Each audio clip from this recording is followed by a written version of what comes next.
जय हिंद। स्वागत है आप सभी का अध्ययन क्लासेस में। दोस्तों ईवीएस का ये मैं चौथा प्रैक्टिस सेट आप लोगों के साथ डिस्कस करने वाला हूँ। आज तीन पहले मैंने आप लोगों के साथ डिस्कस कर लिया है प्रैक्टिस सेट। तो अगर आप लोगों ने वो प्रैक्टिस सेट नहीं देखे हैं तो उसका लिंक डिस्क्रिप्शन में है, आप वहाँ से देख सकते हैं। और दोस्तों अगर इसका आप लोगों को पीडीएफ चाहिए तो उसका लिंक दोस्तों डिस्क्रिप्शन में है, वहाँ से आप टेलीग्राम चैनल को ज्वाइन कर लीजिए और दोस्तों वहाँ से आप ये इजीली पीडीएफ डाउनलोड कर पाएंगे। तो चलिए दोस्तों स्टार्ट करते हैं। पहला क्वेश्चन है कि राम प्रत्येक शाम को अपने दोस्तों के साथ क्रिकेट खेलता है। वह क्रिकेट खेलने में कौन सी ऊर्जा का उपयोग करता है? ध्वनि ऊर्जा का उपयोग करता है, प्रकाश ऊर्जा का, रासायनिक ऊर्जा का या मांसपेशियों की ऊर्जा का? दोस्तों जो राम है वो क्रिकेट खेल रहा है। जब आप क्रिकेट खेलते हैं तो वहाँ पर मांसपेशियों की ऊर्जा का यूज़ होता है, तो यहाँ से डी ऑप्शन करेक्ट हो जाएगा। जो क्वेश्चन एक है उसका डी ऑप्शन करेक्ट हो गया है। अब दूसरा नंबर क्वेश्चन देख लेते हैं। दूसरा नंबर क्वेश्चन है कि निम्नलिखित में से कौन सी असम में खाए जाने वाले चावलों की एक सामान्य किस्म है जो पकने के बाद चिपचिपे हो जाते हैं? दोस्तों इसमें है पोनी चावल, बोरा चावल, अरबोरिया चावल या बोम्बा चावल।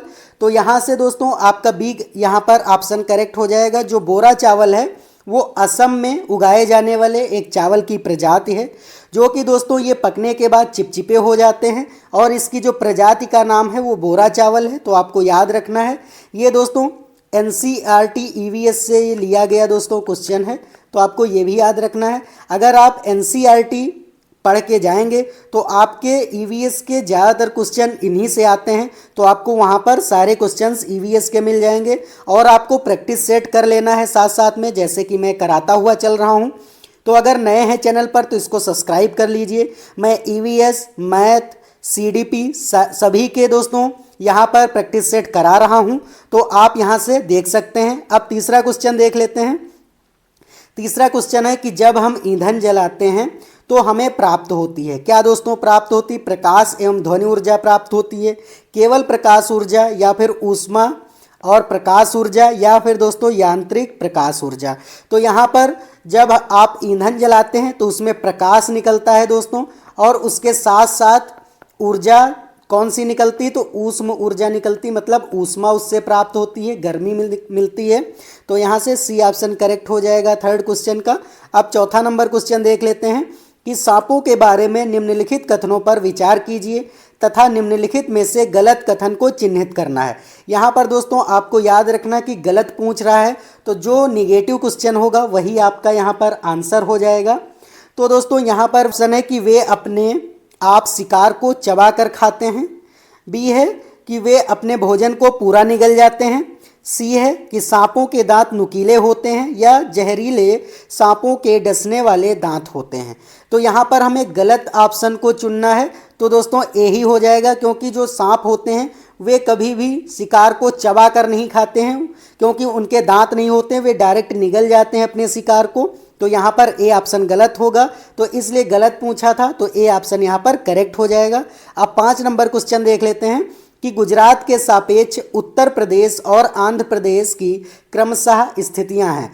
तो दोस्तों आपको याद रखना है कि उत्तर प्रदेश के सापेक्ष दोस्तों उत्तर प्रदेश और आंध्र प्रदेश को बताना है।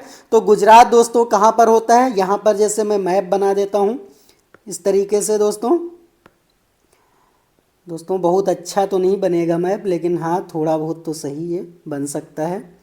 तो देखते हैं बनेगा या नहीं। तो दोस्तों इस तरीके के कुछ ये दोस्तों इंडिया का मैप है और यहाँ पर दोस्तों गुजरात होता है।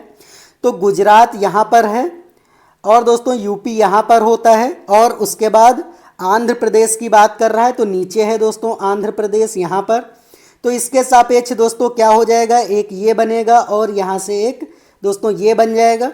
तो क्या हो जाएगा कि यहाँ पर जो गुजरात के सापेक्ष पूछ रहा है तो यहाँ पर उत्तर पूर्व हो जाएगा, क्योंकि यहाँ पर क्या होता है, ये उत्तर पूर्व होता है और ये क्या होता है, दक्षिण पूर्व होता है। तो यहाँ पर क्या हो जाएगा दोस्तों, उत्तर पूर्व और दक्षिण पूर्व, मतलब डी ऑप्शन यहाँ पर करेक्ट हो जाएगा। दोस्तों इस तरीके के भी क्वेश्चन डायरेक्शन के भी आते हैं, तो आपको याद होना चाहिए। मैं यहाँ से डायरेक्शन आपको अच्छे से क्लियर करा देता हूँ कि जैसे आप अगर पेपर पर इस तरीके से डायरेक्शन बनाएंगे तो सबसे जो ऊपर होता है वो क्या होता है, उत्तर होता है, और सबसे नीचे दक्षिण होता है, फिर यहाँ पर पूरब होता है दाएं साइड में, और पश्चिम होता है बाएं साइड में, और यहाँ पर जो होगा ये दोस्तों उत्तर पूर्व हो जाएगा, फिर यहाँ पर दक्षिण पूर्व हो जाएगा, दक्षिण पूर्व, फिर यहाँ पर क्या होगा, दक्षिण पश्चिम हो जाएगा, दक्षिण पश्चिम, और यहाँ पर दोस्तों उत्तर पश्चिम हो जाएगा। तो ये सारी चीज़ें आपको याद रखनी, इस तरीके से डायरेक्शन भी मैंने यहाँ पर आप लोगों के साथ क्लियर कर दिया है। तो चलिए आप देख लेते हैं 6 नंबर क्वेश्चन। 6 नंबर क्वेश्चन है कि स्तंभ ए को स्तंभ बी के साथ आपको मिलान करना है। तो यहाँ पर देख लेते हैं हम कि कौन सा यहाँ पर ऑप्शन दोस्तों करेक्ट हो जाएगा। तो स्तंभ ए को स्तंभ बी के साथ आपको मिलान करना है। जीरा, दोस्तों जीरा कैसा होता है, तो जीरा यहाँ पर दोस्तों जो होगा वो छोटा परंतु खुशबूदार होता है, तो यहाँ पर 4 नंबर से हो जाएगा। और फिर दोस्तों केसर जो होता है वो पीले रंग का होता है, तो केसर 3 नंबर हो जाएगा यहाँ पर। फिर मिर्च, मिर्च देखना है, तो मिर्च दोस्तों क्या होती है, दक्षिण अमेरिका से इसकी उत्पत्ति मानी जाती है, तो यहाँ पर सेकंड हो जाएगा। और लौंग कील की तरह दोस्तों दिखता है, तो यहाँ पर फर्स्ट हो जाएगा। तो इस तरीके से दोस्तों आपके ये आंसर करेक्ट हो जाएंगे। अब चलिए देख लेते हैं 7 नंबर क्वेश्चन। 7 नंबर क्वेश्चन है कि बंगाल की खाड़ी का तटवर्ती राज्य केंद्र शासित प्रदेश कौन सा है। तो यहाँ पर आपको याद रखना है कि जो बंगाल की खाड़ी है वह दोस्तों विश्व की सबसे बड़ी खाड़ी है, और यहाँ पर हिंद महासागर दोस्तों इसका पूर्वोत्तर भाग यहाँ पर लगता है, और यह दोस्तों त्रिभुजाकार खाड़ी है। तो आपको याद रखना है कि बंगाल की खाड़ी कैसा शेप है इसका, तो त्रिभुजाकार है। और दोस्तों यह पश्चिमी ओर से अधिकांशतः भारत और श्रीलंका, और उत्तर में दोस्तों बांग्लादेश, और पूर्व में म्यांमार और अंडमान निकोबार द्वीप समूह से दोस्तों घिरी हुई है। और भारत के जो इसके निकटवर्ती राज्य दोस्तों हैं वो पश्चिम बंगाल है, उड़ीसा है और आंध्र प्रदेश है। तो ये दोस्तों कुछ जनरल जानकारी थी, यहाँ से मैंने आपको क्लियर करा दिया है। और दोस्तों जो तटवर्ती राज्य है तो उड़ीसा हो जाएगा, तो यहाँ से बी ऑप्शन करेक्ट हो जाएगा। अब 8 नंबर क्वेश्चन देख लेते हैं कि जंगलों के बारे में निम्नलिखित कथनों पर विचार करना है। ए है कि कुड़ुक भाषा में तोरंग का मतलब जंगल है।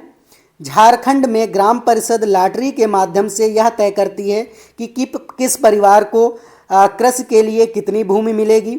सी ऑप्शन है कि जंगल अधिकार कानून 2007 उन लोगों को अधिकार दिलाता है जो कम से कम दोस्तों 15 वर्षों से जंगल में रह रहे हों। मिजोरम में लगभग 3/4 लोग जंगलों में से जुड़े हुए हैं। तो यहाँ पर दोस्तों जो ऑप्शन है वो दोस्तों यहाँ पर ए और डी करेक्ट हो जाएगा, क्योंकि कुड़ुक जो भाषा है वो तोरंग का इसका मतलब दोस्तों जंगल होता है, और मिजोरम में लगभग 3/4 लोग जंगलों से जुड़े हुए हैं। तो ए ऑप्शन यहाँ पर करेक्ट हो जाएगा, ए और डी यहाँ पर करेक्ट है, तो इसलिए दोस्तों यहाँ पर ए ऑप्शन करेक्ट हो जाएगा। अब 9 नंबर देख लेते हैं दोस्तों। 9 नंबर क्वेश्चन है कि घनत्व और 6 ml आयतन वाली वस्तु का द्रव्यमान क्या होगा। तो दोस्तों यहाँ पर घनत्व दे रखा है, द्रव्यमान भी दे रखा है, और आयतन दोस्तों दे रखा है। तो यहाँ पर क्या दिया गया है कि 24 ग्राम पर लीटर, ये दोस्तों छूट गया, यहाँ पर है 24 ग्राम प्रति दोस्तों मिलीलीटर मतलब ml। तो यहाँ पर 24 ग्राम पर ml घनत्व और 6 ml आयतन वाली वस्तु का द्रव्यमान क्या होगा। तो यहाँ पर दोस्तों हमें क्या दे रखा है, घनत्व दे रखा है। घनत्व आपको कितना दे रखा है, तो 24 ग्राम पर ml दे रखा है। आयतन दोस्तों यहाँ पर कितना दे रखा है, तो आयतन हो जाएगा 6 ml। आपको याद रखना है कि आयतन कितना हो जाएगा दोस्तों, फिर से लिख लेते हैं, आयतन हो जाएगा 6 ml। अब दोस्तों आपको द्रव्यमान निकालना है, तो द्रव्यमान बराबर होता है घनत्व, घनत्व गुणे आयतन, आयतन। तो यहाँ पर दोस्तों कितना दे रखा है कि 24 आपका दे रखा है घनत्व, और आयतन 6 दे रखा है, तो द्रव्यमान कितना हो जाएगा 144 ग्राम हो जाएगा। तो यहाँ से आपका ए ऑप्शन करेक्ट हो जाएगा 144 ग्राम। अब दोस्तों 10 नंबर क्वेश्चन देख लेते हैं। 10 नंबर क्वेश्चन है कि कांसा एक मिश्र धातु है जिसे निम्नलिखित में से किन्हें पिघलाकर बनाया जाता है।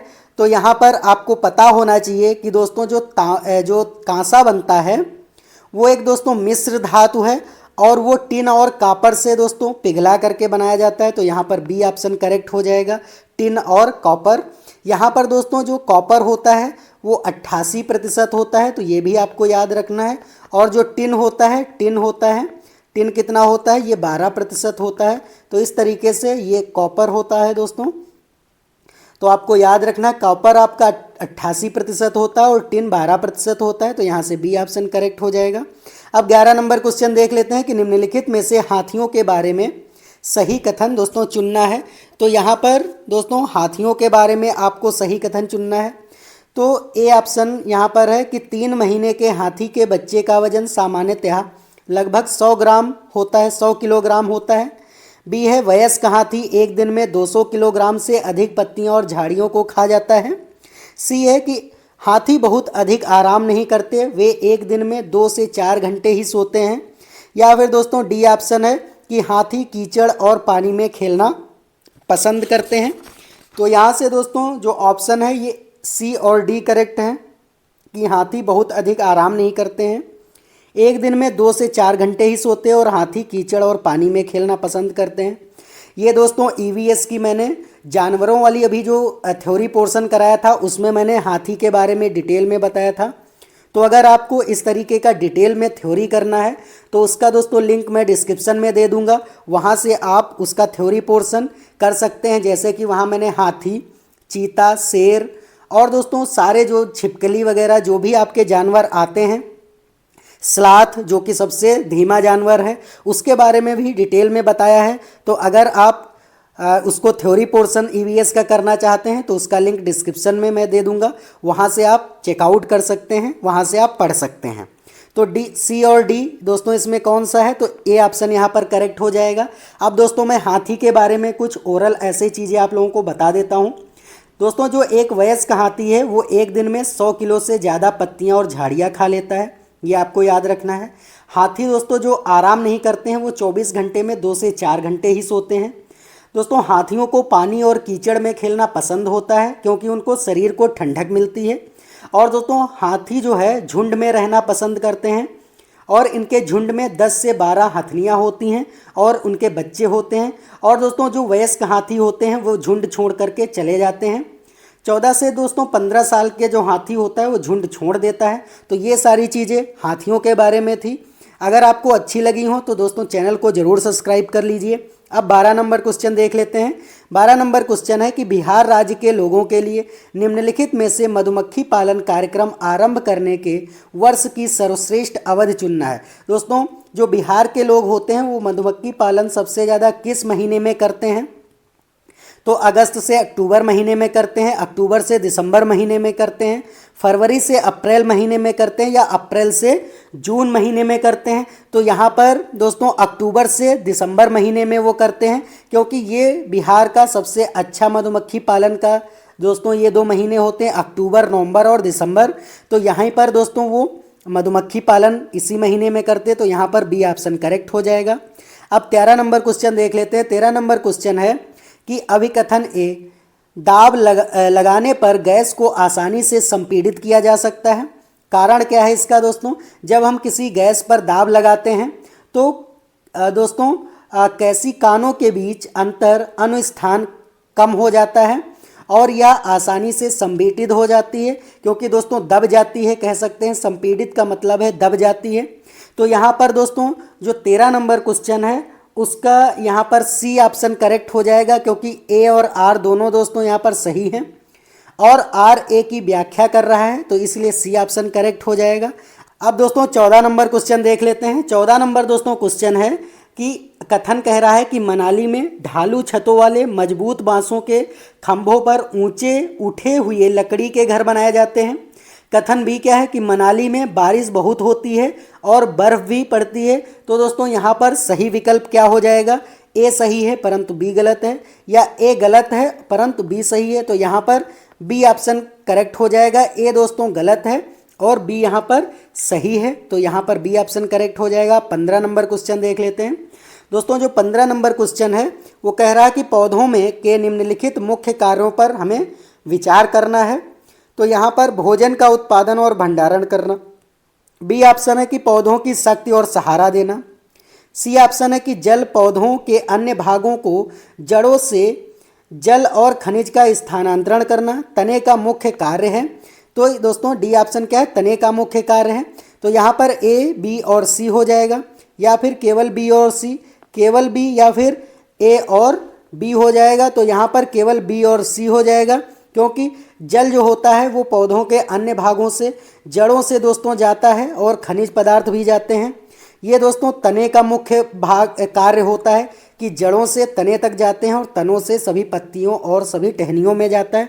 तो केवल बी और सी यहाँ पर करेक्ट हो जाएगा। अब 16 नंबर क्वेश्चन देख लेते हैं कि अभिकथन ए दे रखा है कि ईवीएस के सीखने को अवलोकन, पहचान, वर्गीकरण आदि से संबंधित प्रक्रिया कौशलों के लिए उन्मुख होने की आवश्यकता है।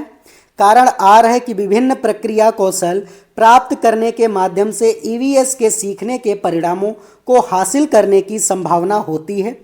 तो यहाँ पर दोस्तों ए या आर दोस्तों यहाँ पर अभिकथन दिया गया है, फिर उसके बाद कारण दिया गया है। तो ए ऑप्शन है कि ए सही है परंतु आर गलत है, ए गलत है परंतु आर सही है, ए और आर दोनों सही है, आर ए की व्याख्या कर रहा है, या ए और आर दोनों सही है परंतु आर जो है वो ए की व्याख्या नहीं कर रहा है। तो दोस्तों जो 76 नंबर क्वेश्चन है उसमें ए और आर दोनों सही हैं तथा आर जो है ए की व्याख्या कर रहा है। तो सी ऑप्शन यहाँ से करेक्ट हो जाएगा। अब 17 नंबर क्वेश्चन देख लेते हैं। 17 नंबर क्वेश्चन है कि एक ईवीएस शिक्षक कक्षा में एक प्रयोग प्रदर्शित करता है जिसमें एक अंडा पानी में गिलास में डूब जाता है, लेकिन पानी में जब नमक मिला दिया जाता है तो अंडा तैरता रहता है। विद्यार्थियों की पूछताछ के लिए दोस्तों जब विद्यार्थी पूछते हैं तो वह निम्नलिखित में से कौन सी सबसे उपयुक्त व्याख्या दे सकता है। ए ऑप्शन है कि अलग अलग मात्रा में नमक के साथ प्रयोग करें तथा उसका अवलोकन करें। बी ऑप्शन है प्रत्येक विद्यार्थी को पानी में विभिन्न वस्तुएं डालकर स्वयं निष्कर्ष निकालने दें। पानी के घनत्व के कारण अंडा तैरता है, या आप उच्च कक्षाओं में सही कारण सीखेंगे। तो यहाँ पर जो दोस्तों 77 नंबर क्वेश्चन है उसका ए ऑप्शन ही करेक्ट हो जाएगा, क्योंकि अलग अलग मात्रा में आपको नमक देना है, उसके साथ वो प्रयोग करेंगे कि अगर ज़्यादा नमक होगा तो कितना अंडा डूब जाएगा और कम नमक होगा तो कैसे डूब जाता है अंडा। तो ये सारी चीज़ें वो अवलोकन करेंगे, यहाँ से सारी चीज़ें सीख जाएंगे। तो इस तरीके से ए ऑप्शन यहाँ पर करेक्ट हो जाएगा। अब 18 नंबर क्वेश्चन देख लेते हैं। एक ईवीएस शिक्षक को योगात्मक मूल्यांकन के लिए प्रश्न पत्र तैयार करते समय डैश पर जोर देना चाहिए। अगर कोई भी ईवीएस का शिक्षक है वो योगात्मक मूल्यांकन कर रहा है विद्यार्थियों का, तो वो जब प्रश्न पत्र तैयार करेगा तो वो दोस्तों किस पर जोर उसका होना चाहिए। तो ए ऑप्शन है प्रश्न पत्र की लंबाई और कुल अंक पर होना चाहिए, प्रश्न पत्र की लंबाई और उद्देश्य पर होना चाहिए, प्रश्न पत्र की सामग्री कवरेज और उद्देश्य पर होना चाहिए, या फिर प्रश्न पत्र के कुल अंक और सामग्री कवरेज पर होना चाहिए। तो यहाँ पर दोस्तों जो 78 नंबर क्वेश्चन है उसका सी ऑप्शन करेक्ट होगा, क्योंकि प्रश्न पत्र की सामग्री कवरेज और उद्देश्य की, उसका उद्देश्य आपका क्या है प्रश्न पत्र बनाने का, उस पर ज़्यादा ध्यान होना चाहिए। तो सी ऑप्शन 18 नंबर क्वेश्चन का करेक्ट हो जाएगा। अब 19 नंबर दोस्तों क्वेश्चन देख लेते हैं कि ईवीएस के लिए रचनात्मक आकलन डैश है। सीखने के लिए आकलन है, सीखने का आकलन है, अधिगम के रूप में आकलन है, या सीखने के बारे में आकलन है। तो यहाँ पर जो 19 नंबर क्वेश्चन है उसका दोस्तों ए और सी ऑप्शन करेक्ट है, क्योंकि ये सीखने के लिए आकलन है और अधिगम के रूप में आकलन कह सकते हैं। सीखने को ही दोस्तों अधिगम कहते हैं और के लिए आकलन के रूप में आकलन हो जाएगा। तो ए और सी किसमें करेक्ट है, तो यहाँ पर ए और सी मतलब डी ऑप्शन यहाँ पर करेक्ट हो जाएगा। अब 20 नंबर क्वेश्चन देख लेते हैं कि आप ईवीएस के विद्यार्थियों के लिए व्यवहारिक गतिविधियों को प्रोत्साहित करना चाहते हैं। निम्नलिखित में से कौन सी क्रिया सबसे उपयुक्त होगी। एक चार्ट पर विभिन्न पौधों के भागों का चित्र बनाना, ग्लोब से नक्शा पढ़ना, विभिन्न देशों के सिक्के एकत्रित करना, या उपलब्ध सामग्री से ईवीएस किट विकसित करना। तो दोस्तों यहाँ पर डी ऑप्शन ही करेक्ट हो जाएगा, क्योंकि यहाँ पर जब दोस्तों जो उपलब्ध सामग्री होगी और उससे ईवीएस की किट विकसित करेंगे तो दोस्तों क्या होगा कि वहाँ पर बच्चे क्रियाशील होंगे, वो सक्रिय भागीदारी अपनी करेंगे। तो इसलिए डी ऑप्शन यहाँ पर करेक्ट हो जाएगा। अब दोस्तों 21 नंबर क्वेश्चन है कि अभिकथन आपको दिया गया है कि ईवीएस में क्षेत्र भ्रमण प्रभावी शिक्षण शास्त्रीय रणनीति है। कारण दिया गया है आर, क्षेत्र भ्रमण वस्तुओं, घटनाओं और स्थान की याददाश्त को बढ़ावा देती है। तो यहाँ पर दोस्तों जो ईवीएस का क्षेत्र है वो भ्रमण प्रभावी शिक्षण शास्त्रीय रणनीति है, ये बिल्कुल सही है। लेकिन दोस्तों जो आर है वो क्षेत्र भ्रमण वस्तुओं घटनाओं और स्थान को यादाश्त को बढ़ावा देती है। ऐसा दोस्तों नहीं होना चाहिए, तो आर गलत हो जाएगा। तो यहाँ से ए ऑप्शन करेक्ट हो जाएगा, ए सही है परंतु आर गलत है। अब दोस्तों 22 नंबर क्वेश्चन देख लेते हैं कि यदि थीम यात्रा रेलवे स्टेशन ईवीएस में एक सामुदायिक संसाधन के रूप में दर्शाता है तो निम्नलिखित में से कौन पूरा करेगा कि थीम भोजन क्या है? किसान है, कृषि फार्म है, जंगल है या फिर दोस्तों दुकानदार है? तो यहाँ पर दोस्तों जो 22 नंबर क्वेश्चन है उसका कृषि फार्म हो जाएगा, बी ऑप्शन करेक्ट हो जाएगा। अब दोस्तों 23 नंबर क्वेश्चन देख लेते हैं कि ईवीएस शिक्षण के दौरान एक शिक्षक का बयान प्रश्न जो कि विद्यार्थियों को स्वयं या अपने साथियों की प्रतिक्रियाओं से उत्तर को विस्तृत करने के लिए प्रोत्साहित करता है, परीक्षण और त्रुटि है, खोजपूर्ण प्रश्न है, कंडीशनिंग है या फिर चैनिंग है? तो यहाँ पर दोस्तों जो 23 नंबर क्वेश्चन है उसमें दोस्तों खोजपूर्ण प्रश्न पर बढ़ावा दिया गया है, तो यहाँ पर बी ऑप्शन करेक्ट हो जाएगा। अब दोस्तों 24 नंबर क्वेश्चन देख लेते हैं कि एक शिक्षिका ईवीएस शिक्षण के लिए अपने विद्यार्थियों के साथ तुल्यकालिक संप्रेषण का चयन करना चाहती है, वह निम्नलिखित में से किसे चुनेगी? वीडियो कॉन्फ्रेंसिंग, ऑनलाइन चैटिंग या फिर दोस्तों फ़ोन कॉल? इसमें दोस्तों वो चुनेगी या फिर दोस्तों phone call, pre recording video, teleconferencing या फिर सी ऑप्शन है कि ईमेल, सोशल मीडिया पोस्ट या फिर फ़ोन कॉल या फिर दोस्तों डी ऑप्शन है कि त्वरित संदेश, ब्लॉग और टेली कॉन्फ्रेंसिंग। तो यहाँ पर दोस्तों जो शिक्षिका है वो ईवीएस की जो शिक्षिका है वो दोस्तों वीडियो कॉन्फ्रेंसिंग, ऑनलाइन चैट सत्र और फ़ोन कॉल को दोस्तों यहाँ पर इसको चुनेगी, तो ए ऑप्शन करेक्ट हो जाएगा। अब 25 नंबर क्वेश्चन देख लेते हैं कि आपको कक्षा 3 से 5 तक के अपने विद्यार्थियों के लिए ईवीएस पाठ्य पुस्तकों का चयन करना है। इस उद्देश्य के लिए निम्नलिखित में से कौन सा मानदंड सबसे उपयुक्त होगा? दोस्तों ए ऑप्शन यहाँ पर है, पाठ्य पुस्तक बालक उन्मुख होनी चाहिए तथा लिंग, जाति, वर्ग और धर्म के आधार पर किसी भी रूढ़वादिता या अपमानजनक व्यवहार से रहित होना चाहिए। बी ऑप्शन है कि पुस्तक में चित्र बड़े और रंगीन होने चाहिए। सी ऑप्शन है भाषा सरल और विद्यार्थियों के मानसिक स्तर के अनुसार होनी चाहिए या फिर डी ऑप्शन पाठ्य पुस्तक को सचित्र और विद्यार्थियों के लिए आकर्षक होना चाहिए। दोस्तों जो 85 नंबर क्वेश्चन है यहाँ पर दोस्तों जो 3 से 5 तक आप विद्यार्थियों को जब ईपीएस का चयन करना होगा तो वहाँ पर बालक उन्मुख होना चाहिए तथा लिंग, जाति, वर्ग और धर्म के आधार पर रूढ़वादिता और अपमानजनक व्यवहार से रहित होना चाहिए, क्योंकि दोस्तों जब आप किसी भी भेदभाव के बच्चों को पढ़ाएंगे तो वो ज़्यादा सीखेंगे, तो यहाँ से ए ऑप्शन करेक्ट हो जाएगा। अब 26 नंबर क्वेश्चन देख लेते हैं। अभी कथन दिया गया है कि प्राथमिक स्तर पर ईवीएस में विषयों के बजाय थीम होती है। कारण दिया गया है कि विषयों की तुलना में थीम आधारित ईवीएस सीखना शिक्षकों और विद्यार्थियों के लिए दोस्तों आसान है। यहाँ पर क्या हो जाएगा? ए और ए सही है परंतु आर गलत है। फिर दोस्तों ए गलत है परंतु आर सही है। ए और आर दोनों सही है या फिर ए और आर दोनों सही है परंतु आर ए की व्याख्या नहीं करता है। तो बिल्कुल सही है दोस्तों, डी हो जाएगा। ए और आर दोनों सही हैं परंतु जो आर है वो ए की व्याख्या नहीं कर रहा है, तो यहाँ पर डी ऑप्शन करेक्ट हो जाएगा। अब 27 नंबर क्वेश्चन देख लेते हैं कि कक्षा 3 के विद्यार्थियों के लिए ईवीएस में निम्नलिखित में से कौन सा सीखने का परिणाम नहीं होगा? कक्षा की दिशाओं की पहचान करना, अच्छे और बुरे स्पर्श पर अपनी राय व्यक्त करना, देखे गए अनुभव किए गए मुद्दों पर आवाज़ उठाना और समाज की प्रथाओं से संबंधित उनको करना, जैसे संसाधनों के स्वामित्व में भेदभाव, कुछ स्थानीय इंडोर आउटडोर खेलों को और नियमों का अवलोकन करना। तो दोस्तों यहाँ पर जो 27 नंबर ईवीएस का जो शिक्षार्थी इसमें आप पढ़ा रहे हैं कक्षा 3 के विद्यार्थियों को, इसमें दोस्तों इसमें पूछा जा रहा है कि सीखने का परिणाम नहीं है। तो यहाँ पर दोस्तों देखे गए अनुभव किए गए मुद्दों की आवाज़ उठाना, सी ऑप्शन ही दोस्तों यहाँ पर करेक्ट हो जाएगा, क्योंकि यहाँ पर संसाधनों और स्वामित्व में भेदभाव की बात की गई है, तो ये परिणाम नहीं हो सकता है, तो यहाँ पर सी ऑप्शन करेक्ट है। अब 28 नंबर क्वेश्चन देख लेते हैं कि निम्नलिखित में से कौन सा विकल्प कक्षा 1 से 5 तक ईवीएस पढ़ने का एक मुख्य उद्देश्य है? तो दोस्तों जो 28 नंबर क्वेश्चन है उसमें ए ऑप्शन है कि शिक्षार्थियों को कक्षा के अधिगम को स्कूल के बाहर के जीवन से जोड़ने में मदद करना। बी है कि स्वतंत्र रूप से व्यवहारिक क्रियाकलापों को करने के लिए कौशल प्राप्त करना। सी ऑप्शन है विद्यार्थियों को मिडिल क्लास पर विज्ञान पढ़ने के लिए तैयार करना, या फिर विषय की मूल अवधारणाओं की गहन समझ विकसित करना। तो यहाँ पर दोस्तों जो 28 नंबर क्वेश्चन है उसका ए ऑप्शन ही करेक्ट हो जाएगा, क्योंकि दोस्तों शिक्षार्थियों को कक्षा के अधिगम को स्कूल के बाहरी जीवन से दोस्तों जोड़ना उनमें सीखने में दोस्तों मदद करता है, तो इसलिए ए ऑप्शन करेक्ट हो जाएगा। 29 नंबर क्वेश्चन है अनीता परिवार थीम को पढ़ाने के लिए एक इकाई योजना तैयार करती है। अनीता क्या कर रही है, एक परिवार जो दोस्तों ईवीएस की थीम है उसको पढ़ाने के लिए वो यूनिट योजना तैयार करती है। निम्नलिखित में से कौन सा इकाई योजना का शीर्षक दोस्तों नहीं हो सकता है?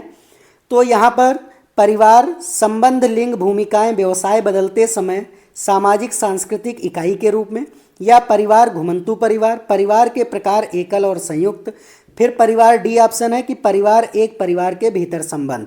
तो यहाँ पर दोस्तों ये तीनों तो हैं दोस्तों, लेकिन इसमें दोस्तों यहाँ पर इकाई योजना का शीर्षक उसका क्या होगा कि जो परिवार होगा उसमें संबंध भी होना चाहिए, लिंग भूमिकाएं होनी चाहिए, व्यवसाय बदलते समय में सामाजिक सांस्कृतिक इकाई के रूप में। तो ए ऑप्शन ही दोस्तों यहाँ पर करेक्ट हो जाएगा। तो 29 दोस्तों क्वेश्चन का ए ऑप्शन करेक्ट हो जाएगा।